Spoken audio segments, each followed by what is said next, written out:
nouvelles ne sont pas bonnes. Quand je dis les nouvelles ne sont pas bonnes par rapport à diffusion audio, la personne a finalement changé d'avis au temps de diffusion. On nous dit, mais les appelons, premier appelons, au NC City, parce que c'est pas qu'il y a une erreur de communication, non, il n'y a pas une erreur de communication, mais on a essayé de diffuser temps. On a essayé de diffuser. L'audio était pourtant de 15 minutes. Nous jouons, mais on a pu couper jusqu'à avoir 15 minutes. Partie intervention, maître Almamisa Moritoure. Réquisitoire kanyum kadi wada don audio ji on nana do audio ji vidéo ko be diffusé kon ka président Aliou Ba yewtuno ko mois de décembre ka siège makko entrevue mo wadi du non e compital on nana no dim parti ji don ensuite intervention avocat ben kanyum kadi ba jetti yewtere ndem pour faire la défense parce que quand on no dernier plaidoyer avocat jon ko be addi kon kadi be ekutini jaajirawo fonike menge ko yewtuno kon intervention ji modi mo kala ko addi kon pour montrer que président Aliou Ba na feke répété wa ini way sim juinali parce que sim juini taw be wawa andude rang ko honto be awonirno c'est un homme en uniforme mon be gardude salon ton mais il m'a dit pour sa sécurité wotam diffuse ton donc alors c'est ça la mauvaise nouvelle. La mauvaise nouvelle est que Johnny ko mi commente contenu mi wata wolude mi wata wadude hedito don. Ah, j'aurais aimé yon hedito don do fi yo musu mo kanko fallu. O anda que malgré tout ce qu'ils ont fait comme dispositif de filtrage, de fouille, kabe habe interdisani ay diplomate be ben d'entrée. Ala ko ben gerali. Qu'est-ce qui s'est passé de 9h jusqu'à la fin aujourd'hui hadi mi falno yon hedito. Mi jonnamo ko musatamo haray non fallu mi andinama tu as fait un tour sur mon compte personnel fi Ugolanda qui je suis comme on est on peut dire des mots mais ce que tu ne sais pas c'est que nous maîtrisons la technologie plus que toi tour mo wadda sur mon compte recherche mo wadda me concernant j'ai toutes les preuves ici atampina ino woni horema et ce qui est dommage, ce sont tes enfants. Sincèrement, c'est très dommage pour tes enfants et particulièrement, bon, no yurmi ha feƴƴiti non. Quand je vois que tes enfants qui te chérissent, qui t'aiment beaucoup, qui voient leur père en train de faire de telles choses, j'ai du mal pour toi. Antiki hande dans la salle parce que j'ai vu une des vidéos rapide tu n'étais pas à l'aise il y avait quelque chose qui ne tournait pas rond tu n'as pas la conscience tranquille et c'est ça qui est plus difficile lorsque quelqu'un fait des études de droit pour finalement faire ce qui est maladroit pour faire ce qui est contraire au droit ça c'est difficile sincèrement je ne t'envie pas, sincèrement. Je ne veux pas être à ta place. À ta place, je ne voudrais pas. Être l'exécutant de choses qui vont à l'encontre des principes, ça c'est difficile. Moi, je me demande si toi, tu arrives à te regarder dans un miroir. Lorsque tes enfants t'interpellent et que toi-même, tu n'as pas de réponse à leur donner, ça, c'est plus difficile que toutes les tortures du monde. Tu n'es pas fier de toi. Et je me demande si, dans ta famille, si les gens ne t'interpellent pas parfois pour te dire, ah, demandez 5 ans d'emprisonnement pour Aliou Ba. Au lieu d'infirmer la sentence initiale ou demander un sursis, c'est que tu sais que c'était ça, le plan initial. Mais c'est-à-dire, tu peux pas déverser ta colère contre moi, sur le président Aliou Ba. Tu as joué bidé, sincèrement, comme on dit en Côte d'Ivoire. A pia woni kurema e kaje. Mingo monda yide do ayata ma ko dandi on t'a dit. Alandi ke yimbe, je sais, certains magistrats à qui tu as demandé des informations me concernant.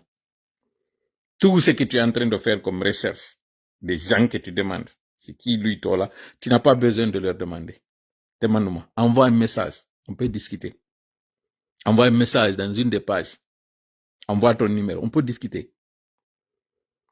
Je ne suis pas comme toi, je ne suis pas un peureux, je ne suis pas quelqu'un, j'ai des principes. Mais j'ai un conseil à te donner. Tu cours gros. Sincèrement, tu cours gros. Fallu, tu cours gros. Un gros risque. Tu cours un gros risque. Ça ne t'honore pas, c'est pas bien. C'est pas bien. Et j'ai vraiment pitié pour les parents. J'ai sincèrement pitié pour les parents parce que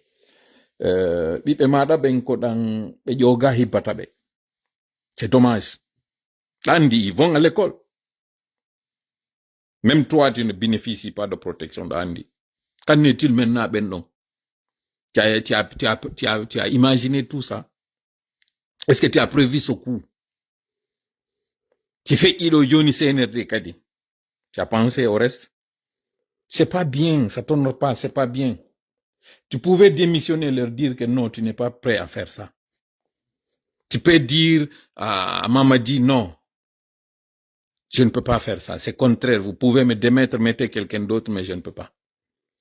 Tu le sais très bien que c'est contraire à tes principes, à tes valeurs.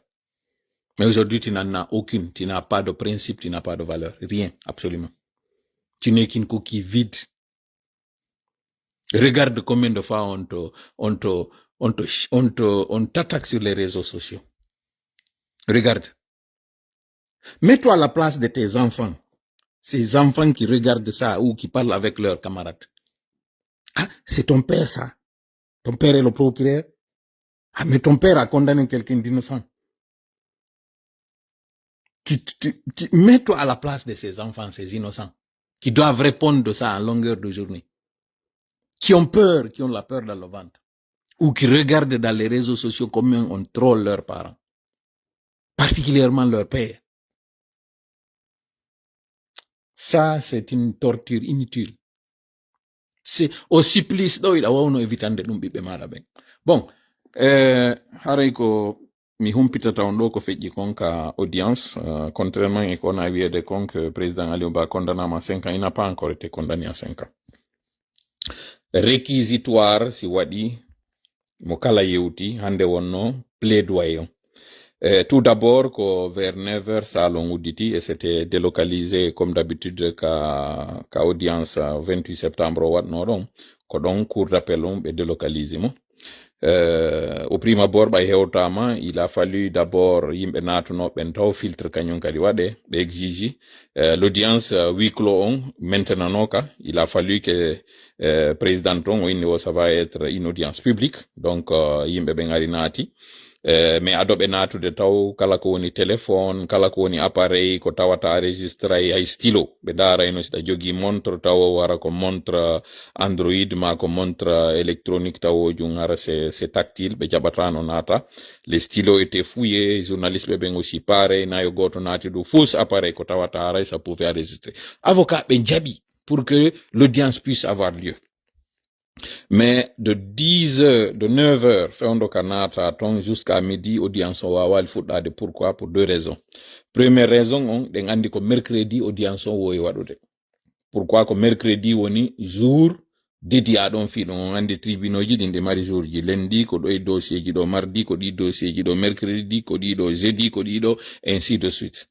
Hande no mardi harina ngal nyallal ɗo wonno dédianagal ngal fi sifa au cas président Aliou Ba. Donc sabu ɗum ɗon on taw il a fallu ɓe acca taw ha dossier ji go gayne magistrat ɓe go wonɓe ɗin ɗon wawa libérade pour que par exemple wano assesseur ɓe ɓen yo wawa hettade pour faire saisie et kala ko nanditi mum. Ça c'était la première raison. Deuxième raison on kañum kadi ari ɓe mari quelques-uns de leurs effectifs tawnoɓe ɓen hari no nawni mara no mari empêchement ji. Donc ɗum ɗon fo il fallait réorganiser nous retardini l'audience en tant que telle n'a démarré que dans l'après-midi.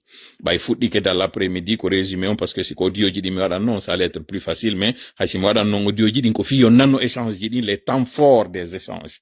Bah il faut ama l'avocat de la défense qui est quelqu'un de très cultivé maître Almami Samori motawata on de ngandi kanko kanyun kadi wonno avocat maître kanyun oya on Bill Gates on avocat duma honno be honno docteur Dianing avocat be akasorien ko kanko kanyun kadi misiki wonno avocat Abdou Sako sina mi fayo en tout cas feondo Abdou Sako yalti ko kanko yettuno intervention quelqu'un de très éloquent son jentituno yewtere makko den do c'est un avocat vraiment complet d'abord avec un sang-froid.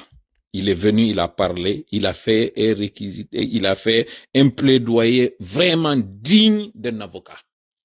Kala jentitino ɗon nde yewtere ɗon wonande majɗuma ɓe diplomate ɓe sali ɓen yo naatu ɓen ɗon naatano finalement si ɓe kono ko hersa kamɓe mari iɓe hersi kanko déjà procureur on Fallou Doumbouya mo hersi ari o falano ka yoɓe aru parce que le dossier d'abord était vide ɓe ala ko tawata ɓe wawi présentude contre makko kanko président Aliou Ba ko ɓe addi ɗon kon c'était des choses ka tawata y a rien de nouveau hay nokku ala ka woli ɗon ko ɗi vidéo ji ɗi ɓe addi ɗon fof ɓe heɗintini jama on mi yetike on ko intervention ji makko entrevue ji ɗo waɗi ça et là ka iwti France ɗo ka fewndo ka assemblée générale ji modèle on haalaji ɗo yewti ton entrevue mo waɗani kumpital on émission ji ɗi o participé muɗum ko ɗum tun adda ton hay nokku ala ton ka wiyenni Mamadi inna ɗon ko plaignant mi précisana en ɗo non ko inna ko partie civile on Mamadi inde makko ala ton ino itta donc ko kanko procureur on woni ko saisi si murandum o non e pour le compte de kanko woni e waɗude hande ɗo koko on ɗon yiide ɗo ko fo gippa gawi ɗo fo mais il sait konto o tippi mo andi koye Mamadi o tippi koko woni e wadde ɗo ko mais Mamadi tigi c'est notre trouillard ko hula reeduri go kayri kadi o jaɓali asimude ko woni e wadde kon hande ɗo miññirawo makko Mamadi sincèrement tu devais avoir honte. Aliou Ba est un cadet de très loin. Aliou Ba est ton jeune frère. Toi tu es militaire, lui il est civil. Tu as un avantage sur lui, mais c'est lui qui paye ton salaire, Aliou Ba. Contrairement à toi, Aliou Ba a fait tout son parcours scolaire en Guinée. Tout son parcours académique en Guinée, pour faire simple. Toi, tu as choisi d'aller mentir à l'étranger, dire que tu es persécuté. Pire, le parti pour lequel, ou au nom duquel tu allais demander l'asile, aujourd'hui tu t'attaques à ce parti. La personne dont tu as volé la date de naissance pour tout simplement t'identifier à ce dernier qui est le professeur Alpha Condé, aujourd'hui tu l'as amené en l'exil, tu l'as honni. Ça veut dire que toi, contrairement à Aliou Ba, tu n'as pas de personnalité. Tu n'as rien, tu n'es qu'un peureux. Tu es un usurpateur, tu es un menteur, purement et simplement. Tu as pris un engagement que tu es en train de violer. Tu as été à la base du décès prématuré et de l'assassinat de plusieurs enfants. Dans un stade, pendant ce temps, toi, tu protèges tes enfants. Tu amènes tes enfants à l'étranger pour que ces derniers suivent des cours. Tu les mets à l'abri. Toi-même, tu te mets à l'abri, tu t'es mis dans un bunker. Aliou Ba ne s'est pas mis dans un bunker. Aliou Ba, malgré toutes les intimidations de Bala Samora, il est rentré en Guinée. Parce que, contrairement à toi, lui, ce n'est pas un peureux. Mais aujourd'hui, tu es en train d'exercer tous tes moyens sur Aliou Ba, tout simplement parce que tu as peur de son aura, tu as peur de sa popularité, tu as peur de sa légitimité. Lui, il est légitime, toi, tu ne l'es pas. Et ce qui est encore plus triste, plus regrettable, c'est que malgré tout ce que tu as comme moyen, tu es en train de t'acharner sur quelqu'un qui a choisi sa bouche et sa plume. Il a écrit des livres. Toi, c'est quoi ton bilan? Sincèrement, Mamadi, donne-nous c'est quoi ton bilan. Même ton parcours au niveau de l'armée, donne-nous ton bilan. Tu as été un déserteur dans l'armée, tu as été radié pour indiscipline. Tu n'étais même pas discipliné dans la légion étrangère. Tu n'étais pas discipliné. Tu passais ton temps à raser des murs, tu passais ton temps à être dans des combines. Ni tu étais ton épouse gendarme, tu n'aurais même pas pu avoir le soutien que tu as aujourd'hui. Voilà ton bilan. Voilà ce que tu es. Contrairement à Aliou Ba. Donc il n'y a pas photo. Et là maintenant tu t'acharnes sur ce dernier. Tu veux utiliser les moyens de l'État, des moyens qui te payent, dont lui il participe. C'est un économiste. C'est un jeune. Tout simplement parce qu'il vous a dit que le Simandou, il faut faire beaucoup attention. Que c'est une chimère. C'est de la poudre aux yeux. Vous-même, vous êtes ressorti pour lui donner raison. Djiba est venu pour dire que les mines ne développent pas un pays. Et vous le savez très bien. Mais cette vérité crue qu'il vous a donnée, elle est en train de vous déranger. Il vous a dit, présentez aux Guinéens le contrat. Plutôt que de présenter ce contrat, vous êtes venu dire que les documents de Simandou, mis bout à bout, c'est 14 kilomètres. Je t'informe qu'il y a un Guinéen qui a fait une marche de la Guinée jusqu'en Arabie Saoudite. Et ça, c'est des milliers de kilomètres. Ce n'est pas pour 14 kilomètres quand même que vous ne pouvez pas nous montrer ces documents. C'est qui est d'abord faux. On ne peut pas avoir des documents de 14 kilomètres. C'est impossible. Le plus grand contrat au monde, si aujourd'hui on dit de faire l'histoire de l'humanité, on n'a pas besoin de 14 kilomètres pour faire l'histoire de l'humanité, du début jusqu'à maintenant. C'est impossible. Donc vous êtes en train de prendre des Guinéens, les Guinéens pour des enfants. Vous nous prenez pour des niais, parce que vous êtes des niais. Voilà pourquoi vous nous chantez des choses qui... C'est vraiment regrettable que vous preniez les Guinéens de cette façon-là. Le mensonge, il est devenu de trop. C'est devenu maintenant la règle. Vous êtes des menteurs. Vous êtes des menteurs. Vous êtes des menteurs. C'est tout simplement ça. Et vous êtes des usurpateurs. Vous êtes des traîtres. Vous avez trahi votre parole. Vous avez trahi vos engagements. Vous n'avez rien respecté. Voilà pourquoi vous vous acharnez sur quelqu'un qui est l'exact contraire de vous. Quelqu'un d'honnête, d'intègre, de courageux. Quelqu'un qui est l'incarnation du bien. Vous êtes l'incarnation du mal. Donc Mamadi ait le courage de t'afficher. Tu vois, c'est ça, tu es un peureux. Même le jour du coup d'État, tu n'as pas osé aller au front. Tu n'as pas osé. Comme à tes habitudes, tu te mets derrière, en avant-garde et tu envoies des gens. Tu n'es pas assez courageux. C'est ça, en fait, qui est regrettable avec toi. Tu te fais croire avec tes muscles, ta corpulence, que tu es quelqu'un de courageux, alors que tu sais que tu n'es pas courageux. Le jour du coup d'État, tu étais dans un blindé, tu étais près de l'ambassade, tu le sais. Si les choses tournaient mal, tu allais rentrer dans l'ambassade et demander l'asile et la protection. Après, on allait dire sur tous les toits que bon, on a voulu s'acharner sur toi parce que c'est ceci, cela, c'est l'injustice. On allait utiliser des médias à la solde de certaines puissances pour dire, voilà, le président Alpha Condé s'est attaqué à un militaire parce que ce dernier voulait défendre l'intérêt des Guinéens. Si ce jour-là, ça avait froiré, c'est ce qu'on allait t'étiqueter, c'est ce qu'on allait dire sur toi. C'est cette rhétorique, c'est ce discours belliqueux qu'on allait nous servir. Donc si ce jour du coup d'État, tu as préféré utiliser des jeunes, dont certains tu les as trahis le lendemain même du coup d'État, les Alia, quelle est la personne que tu vas laisser finalement? Qui n'épargnera personne. Donc, tu es un poltron, tu es un peureux, tu es un trouillard, comme d'habitude. Tu vois, tu es en train d'envoyer des gens pour faire la propagande pour toi parce que tu es un trouillard, tu n'as même pas osé t'afficher. Affiche-toi. Tu as menti à la face de tout le monde. Et aujourd'hui encore, tu t'acharnes sur des partis politiques, tu utilises des jeunes. Tu n'es pas assez fort, tu n'es pas assez courageux pour assumer ce que tu veux. Tu utilises Gawal ou Sugiga pour faire le sale boulot pour toi dans l'UFDG. Tu utilises d'autres jeunes au sein du RPG. Sois courageux, assume-toi. Courage. Avec tout ce que tu as comme moyen. Regarde, malgré ce qui est en train de se passer au Sahel, les chefs de junte se promènent sans protection. Ibrahim Traoré, malgré tous les risques de coup d'État contre lui, il a fait la fête de Ramadan en étant en civil. Il est venu se confondre à la population burkinabé parce qu'il sait qu'il a le soutien des Burkinabés. Malgré tout le risque, malgré tout le niveau d'alerte et d'insécurité au Burkina, Ibrahim Traoré n'a pas besoin de l'arsenal que toi tu prends pour te promener. Ibrahim Traoré, on sait où il dort, on sait où il est. Il se promène, il va dans les garnisons. Toi, tu n'es même pas fichu aller te mettre au palais Mamel 5. Tu es allé te bunkériser dans une île. Donc, tu vois, c'est toi le peureux. C'est toi qui as peur d'affronter la réalité. C'est toi qui as peur de dire en face les gens. Tu utilises toujours par personne intermédiaire.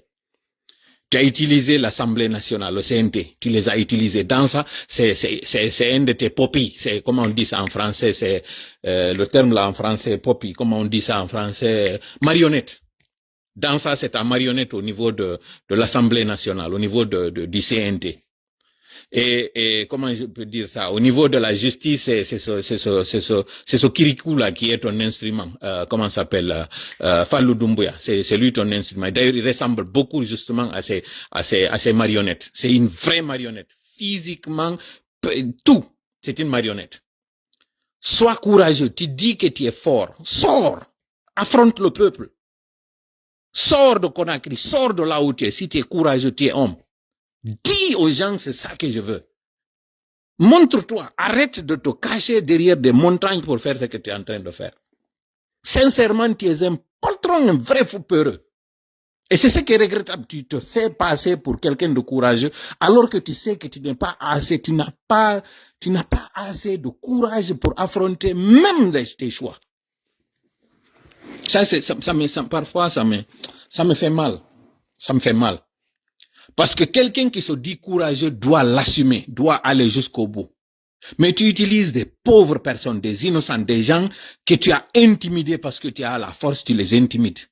Et cette force-là, je t'apprends qu'un certain Nemrod était plus fort que toi, était plus orgueilleux que toi. Mais qu'est-ce qu'il a assommé? C'est un petit moustique. Dieu n'a même pas daigné lui envoyer quelque chose de fort. Il a envoyé des bactéries contre son armée. Et lui, un petit moustique. Un petit moustique. Malgré sa corpulence. C'est ce moustique qui s'est introduit dans sa tête, qui l'a embêté, il ne dormait pas. Comme toi, tu sais que tu as besoin de te droguer pour dormir. Tu es un vrai Nimrod. Tu es un vrai Nimrod, toi. Va chercher dans l'histoire, c'est qui Nimrod. Tu es un vrai Nimrod. Tu as dit que tu vas affronter Dieu, alors que tu sais que tu es le plus peureux. C'est ce petit moustique qui t'a piqué. Sincèrement, ça me fait mal. Sincèrement, si je dis qu'aujourd'hui je n'ai pas mal, j'aurais menti. Malgré tous les rires, j'ai marre. Pourquoi j'ai mal? Parce que tu intimides des vieux. Ce que tu fais aujourd'hui sur les sages du Fouta, sur les opérateurs économiques, tu sais très bien que c'est de l'intimidation que tu les fais. Tu aimerais que tes parents, si ton père était vivant, tu aimerais qu'on lui fasse la même intimidation? Tu viens, tu utilises les Amara, ces poltrons, pour venir convoquer des opérateurs économiques, tu les menaces. Si toutefois ils te soutiennent pas, ils vont être emprisonnés, ils vont subir ceci, ils vont subir cela. Toi, tu penses que c'est ça qui peut faire un pouvoir? Quiconque te conseille, il est en train de mal te conseiller. Je me résume en te disant que tu es le Nimrod du 21e siècle. Le Namroud guinéen, c'est toi Mamadi. À partir de maintenant, tu n'es plus Mamadi, tu es Nimrud. C'est toi Numrud. Le Numrud guinéen, c'est toi. Wata goto no du hande kadi Mamadi Doumbouya Mamadi. Numrudu Doumbouya ko kanko. Numrudu ko o.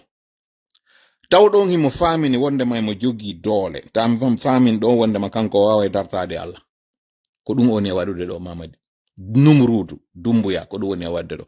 Haray ko mi wawi on yetade ɗo jango ɓe woni e waɗude délibéré on. Président on ƴettama ɓornama ɓoggol tiiɗugol. J'espère que information men atino hendade on mo tawata on ko sursis.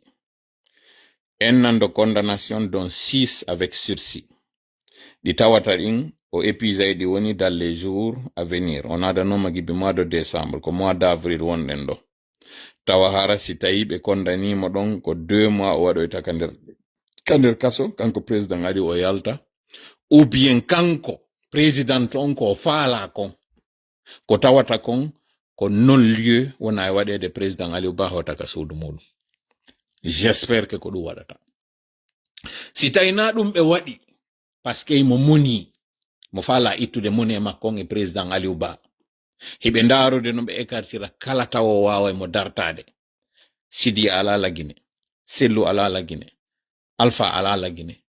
Be o heddori ben parti politique nyumu woy koy tay kon fo o gayni danninde koy hande kadi ko way mo dartade o ko wano model ko faya minimono. Mi wada non do pose on fi ka faya minimono. Faya minimono ko piorre na bae makko. Kono il n'est pas assez con. E yahan joni be nangali taw faya minimono. Sago am be nangay faya minimono. Si mi non sago an jentore lan hakkil ka mone wolde kon. Yoɓe nangu faya minimono ye non ay tappo suivanton.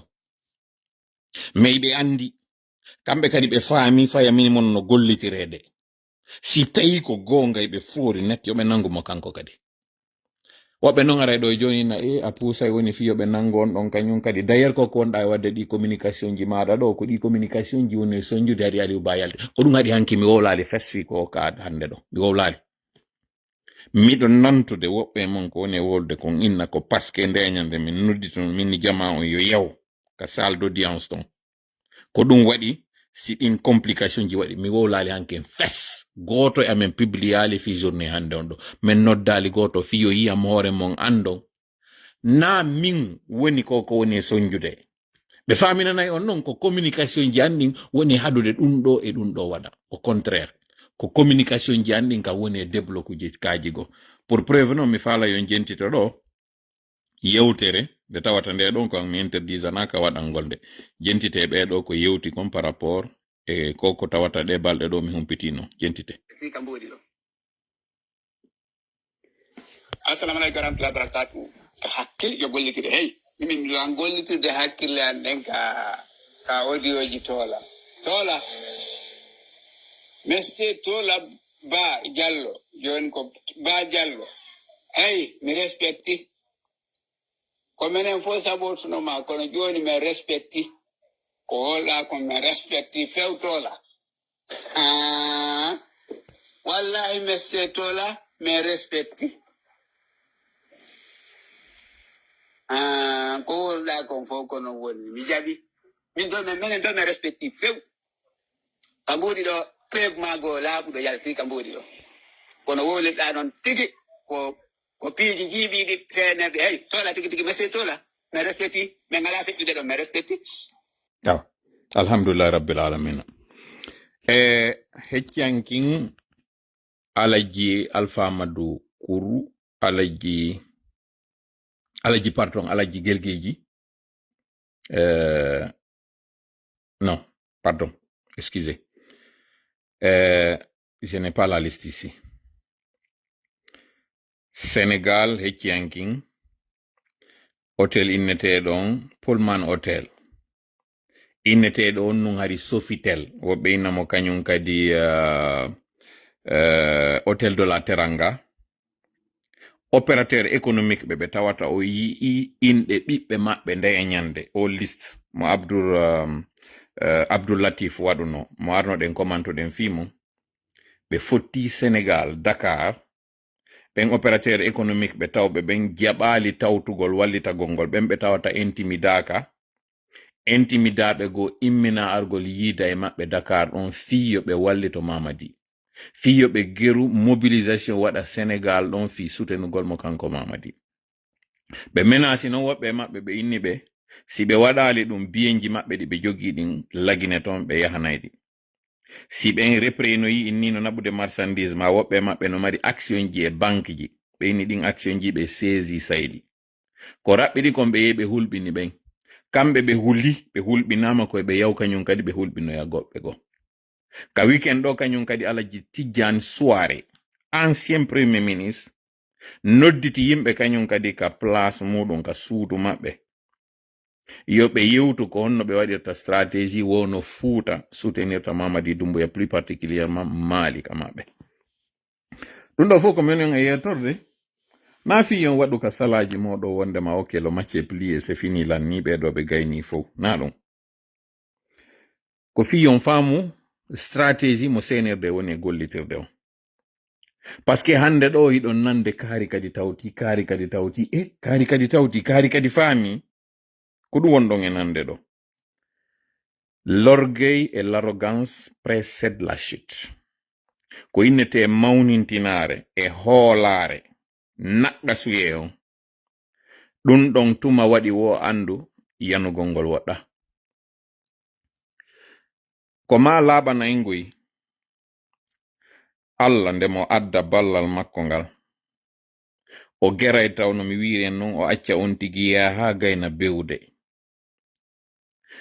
kanko taw ɗon o yaltintini bonnere makko nden o yaha o gayna nde weɓintinde o hoolo o hoɗɗo goto wawanamo hay fus si Allah adda ko addata kon go'o ɗimmel mum kañum kadi Allah no andi ko bonɗo e moƴƴo woodi kono mo andi no woodi on bonɗo suuɗuɗo bonki makko kin ɓorniɗo doloki moƴƴuɓe ɓen so falama laɓɓinde net ko tuuni kon o accay ɗon kadi e hoore bonnere bonnuɗon ka bewre makko on bewa ha waɗa yaltintina on suuɗuɗo bonki makko kin kadi o weɓitaki e kene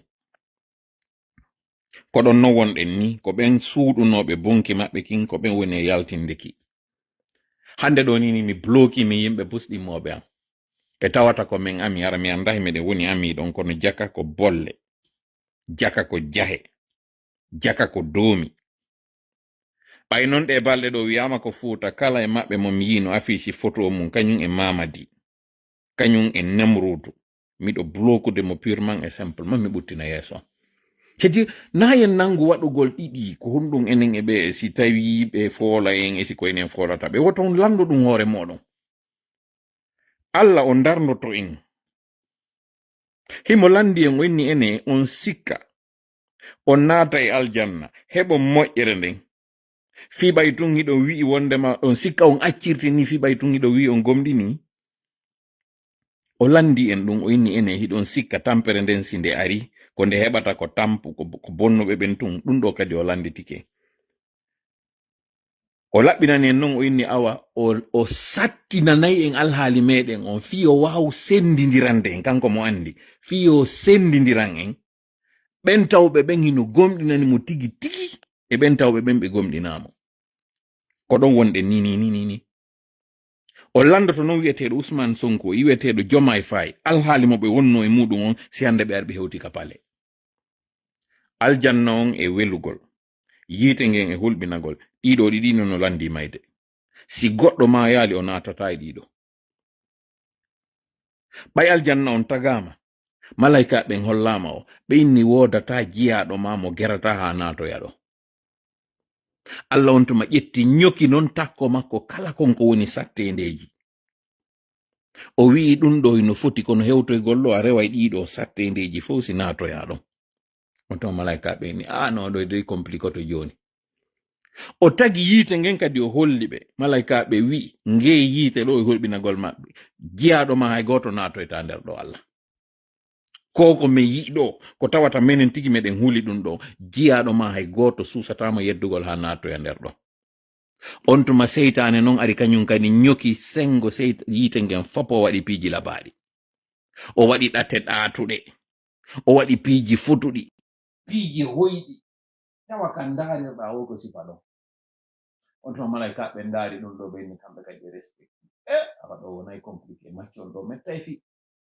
sabu ko woni yeeso to kon no hulɓini kono ngol laawol ɗo no laɓa kala ndaaroto ngol ɗo ko ngol ɗo sugo joni noon neɗɗo on accita e ɗiɗo e hino ngol laawol ɗiggugol tawgol ngol sakkitode maggol on kaka yiite e hino ngol laawol sattugol peemugol ŋaɗugol wondugol e bulle e bolle e satte jeeɗi ɗin fof kono ngol tawata si a jokkingol a gaynoyi ko aljanna on habboye ma yeeso joni noon enen e wiiɗen faala aljanna on en faala ko moƴƴi kon kono en faala ka rewde ngol laawol sattugol ɗo fiyen hewtoy ɗon ŋaɗa e gokkunni tun dirten sattay tun sikkellan niya hen oñoɗen awanelaɗo meɗen sallallahu alaihi wasallam ɓe landano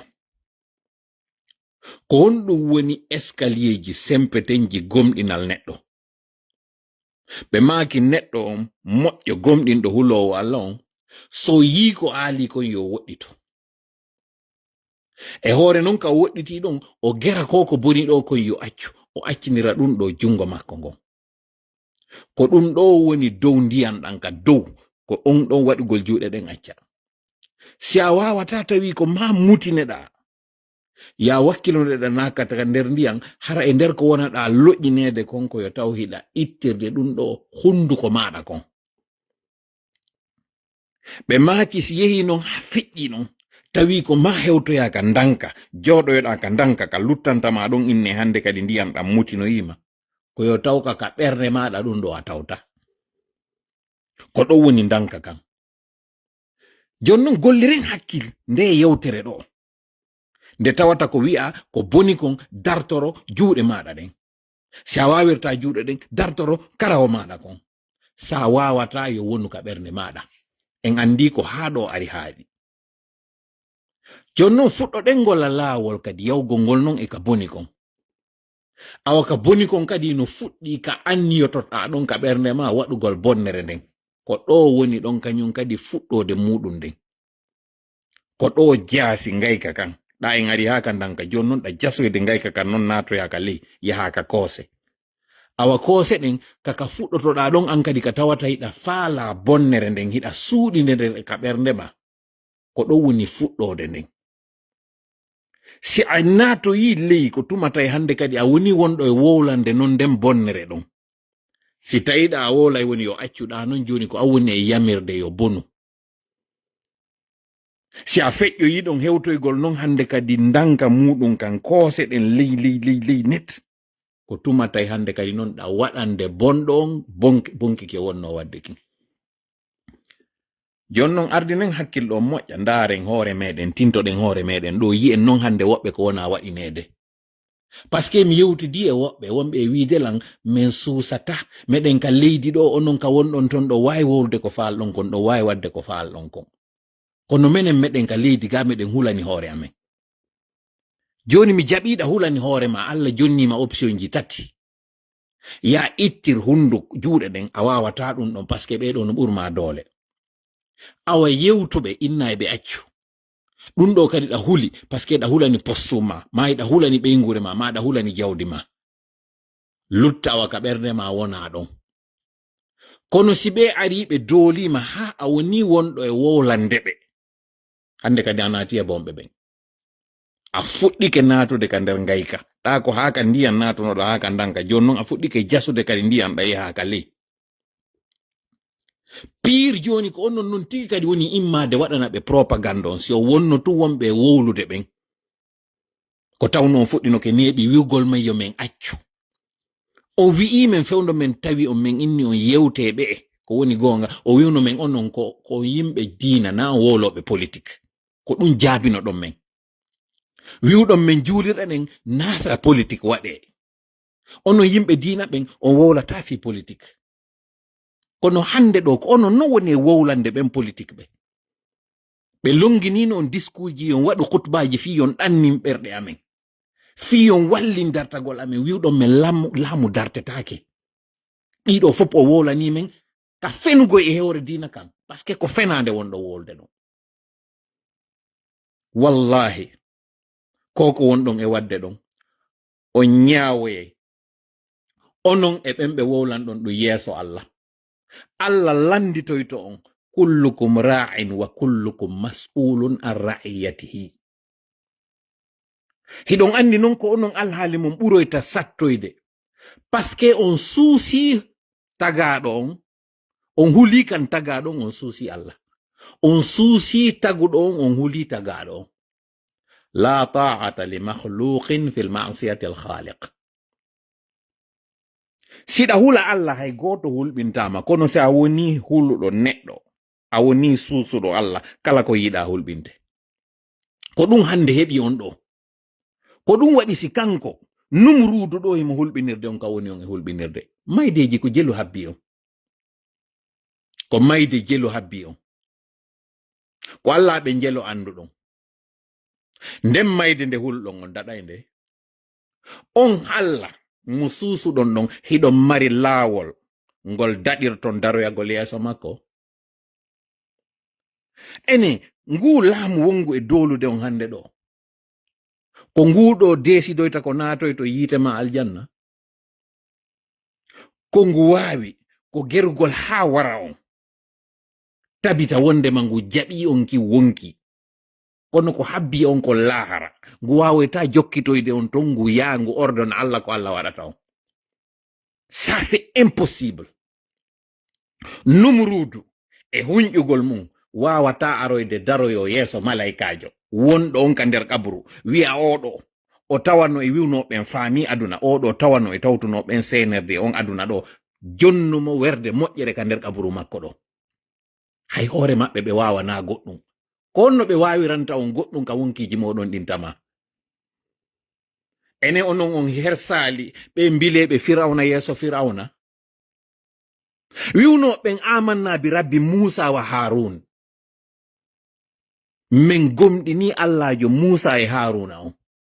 O wi la o qatti annakum mi taƴitay on taƴitanɗe wopondirɗe. Kono ɓe jaabinomo ko wawɗa ko wargol men, kono wonkiji amin ɗin ko Allah jogiɗi. On hersali jangugol ɗe alquran, atamuruna nasa bil birri wa tansawna anfusakum. On daroto e ɗe gangune moɗon wowlon noddo yimɓe ɓen e ko moƴƴi, moɗon ɗum ɗon daroɗon wowla non bonɗo bonki. Sincèrement fimon no yurminmi. Hiɗon andi Allah wahidun on ko o moƴƴo, himo fodi jiyaɓe makko ɓen o folinayi ɓe hoore bomɓe ɓen.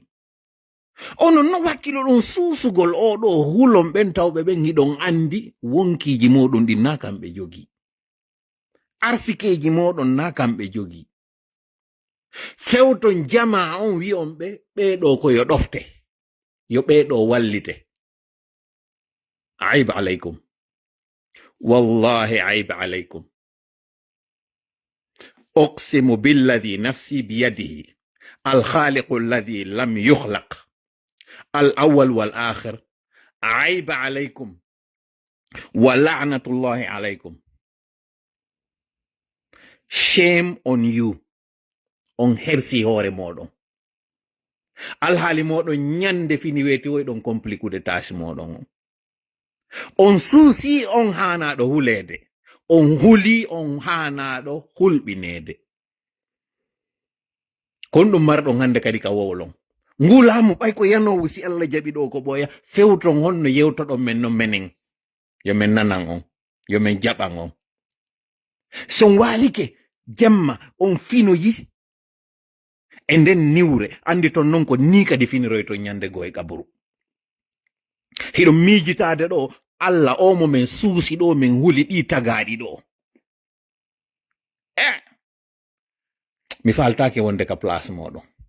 Min hande ɗo al mawtu awla li. Sifano annabi Yusuf wirno non asijunu awla li. Ɗo yo mi waɗu konko wonɗon e wiwde ɗon kon. Walakin fa sabrun jamil. Wallahu almusta'anu ala ma taf'alun. Na wonɗon tasifuna on. Wallahu almusta'anu ala ma taf'alun. Koko wonɗon e wadde ɗo helta e hoore moɗon. Limadha thumma limadha. Suɓi ɗon dartanagol ɓe tawɓe ɓen ɗo ɓe feni ɓe toñi ɓe yani e miskino. Onon anda miskinɓe ɓen ko miskinɓe Allah. On anda miskinɓe Allah ɓen ɓe memetake. Hayba alaykum. Kana awla lakum an takhtaru al-maut. Daɗon lahara duna an takhtaru hadha al-kadhib. Ayba alaykum. Hande miɗo jenani on onon ɓe tawɓe on daroto e gangune ɓornoɗon conci moɗon thiyabul anbiya wa amalul jabbarin waɗon ɗum konko wonɗon e wadde ɗon hiɗon andi hoore moɗon. Komi wonon e yiwtirde ko fiyo woɓɓe go kadi nanu anda onon ɓe waɗoɓe ɗi réunion ji ɗo fof suɓiɗon jawle moɗon ɗen ɗe tawata Allah luɓo on ɗe e hoore gonga on huluɗon kaso he naafigiɓe ɓen ɓe yinnuno wo ene on immoto yahon dogon ka wuli ton onon o yayɓata ɗon nelaɗo yimɓe muɗum ɓen ko ɗum ɓe jabano yiite ngem ɓuri wulude onon hande ɗo on tawja ka hulɓinirede kaso aduna ɗo ngo tawata si on naadama nder ton on naatatango ɓuri duuɓi 3 ɓurɓe e moɗon feƴƴi 5 hulɓinirɗon gaso ko tawata maximum maggo ko juuɓi 3 suuson kaso Allah tawgo ngon ko abada naadeteɗo yiite on kamo tawata tawon ko khalidina fiha suɓoɗon khalidina fiha fiɗan gurdan aduna tawɗan ɗan ko ɗan hinƴande an o opérateur économique jo an o fonctionnaire jo an o cadre jo wona ɗo e gollitirede an o almamijo suɓoɗa gurdan aduna tawɗan ɗan annabi ibrahima landama ɓe wi no waywa suudu ndu dambuɗe 2 mi natiriɗa mi yaltiriɗa jon non suɓoɗa ɗum ɗo o acca ɗon ɗan gurdan tawɗan ɗan kanjan ko gurdan luttojan mayde nde wallinoyte nde hirse yeeso men en fop inne hande kadi dakhaltum fiha khalidina kanatoɗa wonun e mum woni kaka yiite woni kaka ɗuma fi kala woda yaltinoyteɓe ka yiite kono eni an a ƴetta e risque on haysi ko innegol ñallal gotal a natoray ka yiite mi landike ma an o risque ɗo hiɗa suɓimo hiɗa jaɓi ƴettugol risque natugol yiite haysi ko ñallal gotal wattu ila musidɗo hulu Allah andita an hiɗa wiide ɗo joni goy a tuboye hiɗa andi Allah si accete ha hewtoya ka tuboyta ɗon awa tubu biyo mi andinama ko ɗo e mayde nden arde nden non nde habbima ka wonɗa ɗon goy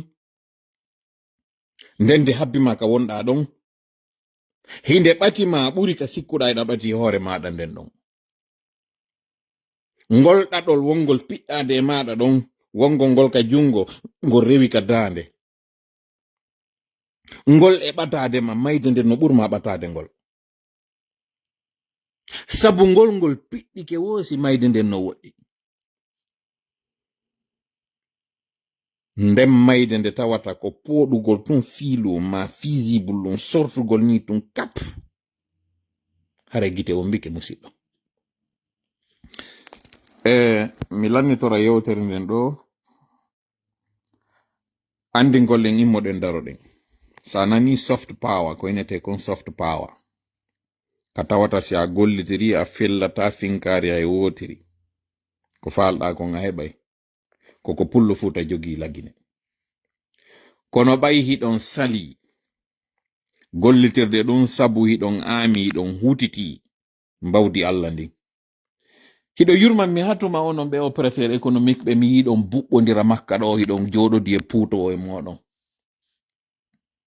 on ɗaɓɓa hitanden fu wiyon hiɗo yaade non nden nyande ka suudu Allah yahon innon hiɗon hollude diina o gomɗina Allah minnal non ko on heferɓe dey ɗum ɗon ko Allah wodani ko mbo woni julɗo ko mbo woni kefeero kono on gomɗina Allah si ɗon gomɗinno Allah on andayno konko wonɗo yaade ɗon insino ka makko tuuba ɗon landomo yo yafa non hiɗon bonnude ka leydi moɗon taw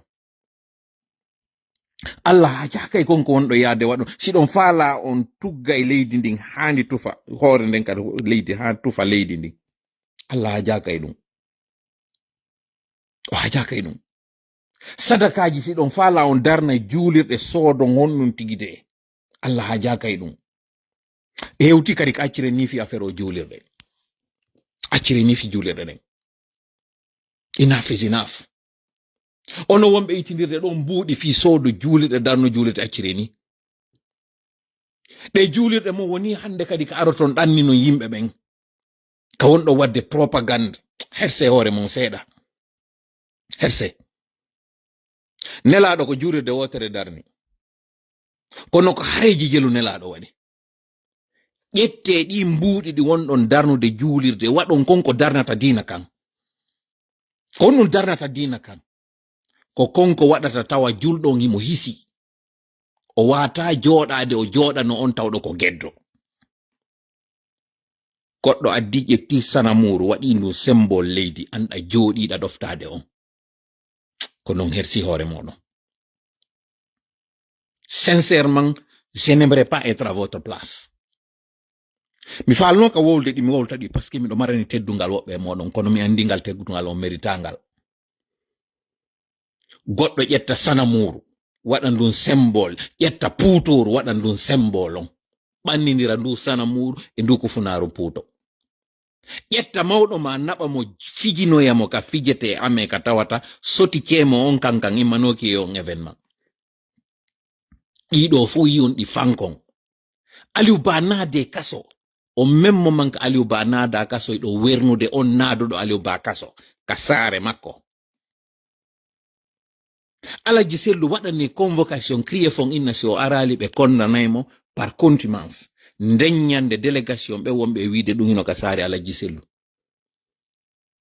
Like really? Ene onon kon ɗum marɗon ko yettoɗon men hande kadi kon ɗum marɗon défense mon on kon ɗum marɗon hande ɗo ka wiyoton ko nganto mon on e amen kon ɗum fewto yettoɗon men. Coordination illégitime, khilafa illégitime, tabital pulaku zéro. On fopɗi ɗo coordination ji fop ko zéro. Ko nun ɗi waɗira ko inna tabital pulaku fi pullo yo tabitu hande ɗo non fi o pullo no arede jiiɓe kafuji ɗin tati jowi e majji on kafuji ɗin jeeɗiɗi jowi e majji on diɓama ka nder leydi ɗo jooɗi ɗo ɗon ɗaɓɓa ɓe yoɓon fi o ar jaabo ɗon kirɗi sincèrement ɗon kirɗi no mi dariro on mi tawa ɗon kirɗi tinte hoore mon daron. Ene so waɗi ɗi garam bubuji mon on ari on darike e saffaji yeeso ɗon juula ene haray on hersa hoore mon seeɗa haray on laƴƴita hoore moɗon seeɗa. Al muslimu al qawiyu khairu min al muslimu daif. Nelaɗo andini en julɗo dolnuɗo on hino ɓuri on julɗo fofuɗo ala non julɗo fofuɗo ɓuri on sikkuɗo on kaka juulirde warata o jooɗo ko ɗon o tawata Allah. Ono non sika ko ɗe juulirɗe ɗe wonɗon lamitorde ko ɗe juulirɗe Allah wi'i yon naatu e nder muɗum jooɗoɗon ko nder ɗon kere sikkuɗon diina moɗon kan tabitata. Aw teddungal mum Burkina immi ɓen dari ɓe wonno ɗon waɗande émotion ɗe balɗe ɗo wi'on Burkina no arede tawi e koɗoli hande ɗo ñande woyɓe mari hoɗo heso ngo ɓe woni arde ɓe raɗo VDP ji ɗin e mum ɗon ƴetti jawle moɗon jooɗi e hoore muɗum ɗo. On sali ƴettude ɗe jawle waɗon ɗe à la disposition konko ittata mone on. Mi andina on non hare arane ɗe julɓe ɓe waɗi na hare ɓe fokkintinno ko yawgol hetta ko ɓe jeyno kon ɓe sakko o caravane mo jawle woni e mum wonnoɗo yiwde Sham ya Makka ɓe sakko mo ɓe hetta ko ɓe jeyi kon haqqeji maɓɓe ɗin ko ɗum ɗo ɓe wonno e waɗude si Allah ka ñeñƴal makko o waɗi ɓe ya humpiti ɓe takki kono ɓe waɗi orgueil ɓe inni ɓe yahay ɓe ittayi o mone Allah tawi no mem hino eɓɓi kanko ittangol mone ɓeɓe ɓe woni wiide ɗo ɓe yahay ɓe itto mone ko woni gere atiɗo wadde on ko guluji piiriduno e temeɗɗe kono ko o temeɗɗe tato e sappo e tato ɗo ko ɓe ɗo folunoɓe guluji ɗo.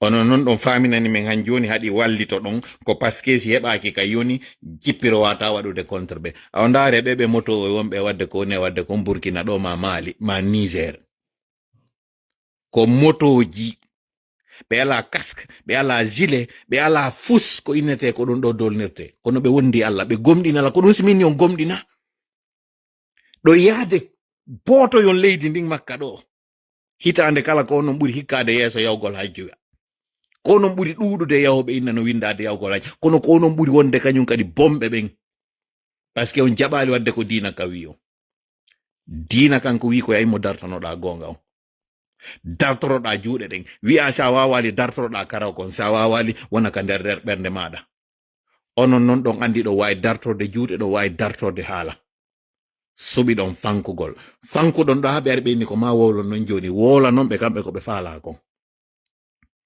on naatino e bomɓe ɓen awande non vous allez être traité comme tel min jogoto on ka bonɗo jogeteɗon goto wota noddanɗo o wi'a yewtaylan ɗo fi wata mi yewto on gonga on mi natatano e lince goto e moɗon si Allah jaɓi kono alhaqqu ahaqqu سأقوله إن شاء الله ولو كان ذلك يكون مرا عليكم إن شاء الله مي فوتا يوميتو on tawdo on don ko gonga o metta on non hande kadi kala yiwdo hoore mudum e dun do ko dande lolol ke mi taji wa la'natullahi alaykum assalamu alaykum